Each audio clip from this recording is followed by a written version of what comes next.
حضرت صلی اللہ علیہ وآلہ وسلم پر وحی کا ابتدائی دور اچھے سچے پاکیزہ خوابوں سے شروع ہوا۔ آپ خواب میں جو کچھ دیکھتے وہ صبح کی روشنی کی طرح صحیح اور سچا ثابت ہوتا۔ پھر من جانب قدرت آپ تنہائی پسند ہو گئے اور آپ نے غار حرا میں خلوت نشینی اختیار فرمائی اور کئی دن اور رات وہاں مسلسل عبادت اور یاد الہی و ذکر میں مشغول رہنے لگے۔ جب تک گھر آنے کو دل نہ چاہتا توشہ ہمراہ لیے ہوئے وہاں رہتے۔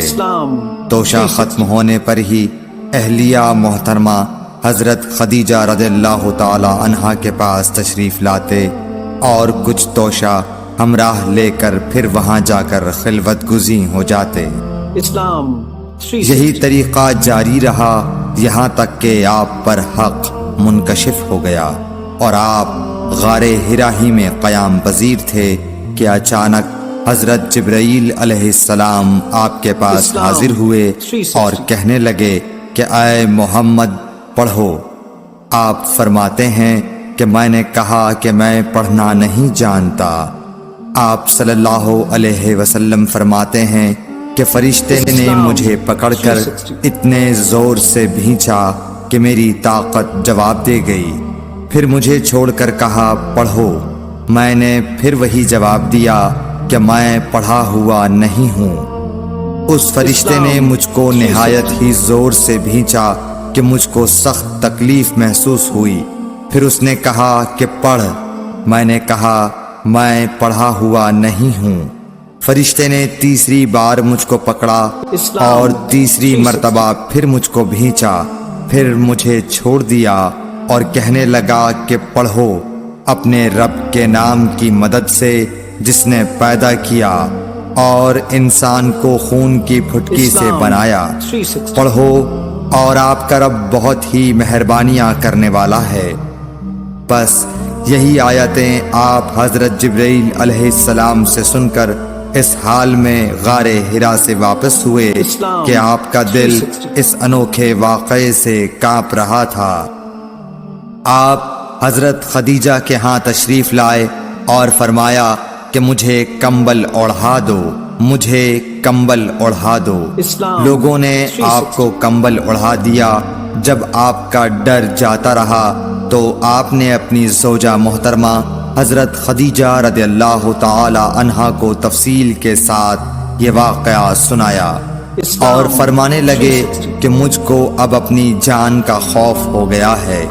آپ کی اہلیہ محترمہ حضرت خدیجہ رضی اللہ تعالی عنہا نے آپ کی ڈھارس بندھائی اور کہا کہ آپ کا خیال صحیح نہیں ہے۔ اللہ کی قسم آپ کو اللہ کبھی رسوا نہیں کرے گا۔ آپ تو اخلاق فاضلہ کے مالک ہیں۔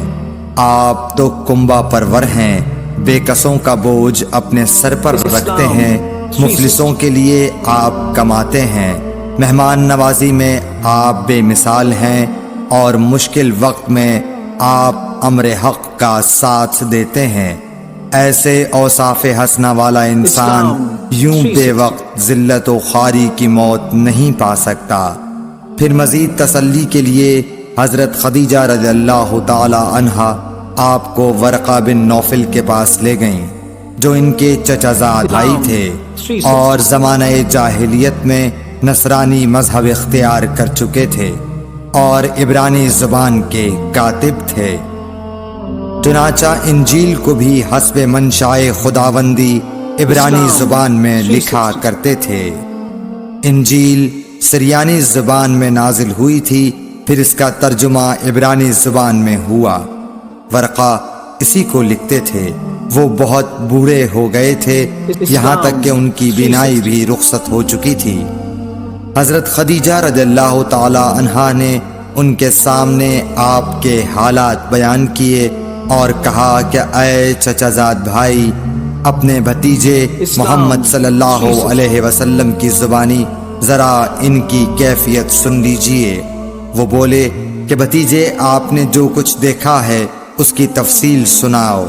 چنانچہ آپ صلی اللہ علیہ وآلہ وسلم نے از اول تا آخر پورا واقعہ سنایا، جسے سن کر ورقہ بے اختیار ہو کر بول اٹھے کہ یہ تو وہی ناموس معزز رازدان فرشتہ ہے جسے اللہ نے حضرت موسیٰ علیہ السلام پر وحی دے کر بھیجا تھا۔ کاش میں آپ کے اس عہد نبوت کے شروع ہونے پر جواں عمر ہوتا، کاش میں اس وقت تک زندہ رہتا جبکہ آپ کی قوم آپ کو اس شہر سے نکال دے گی۔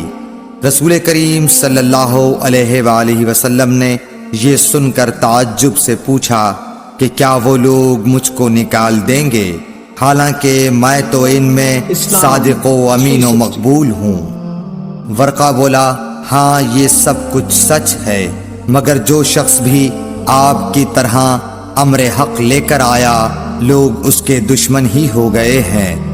اگر مجھے آپ کی نبوت کا وہ زمانہ مل جائے تو میں آپ کی پوری مدد کروں گا، مگر ورقہ کچھ دنوں کے بعد انتقال کر گئے، پھر کچھ عرصے تک وحی کی آمد موقوف رہی۔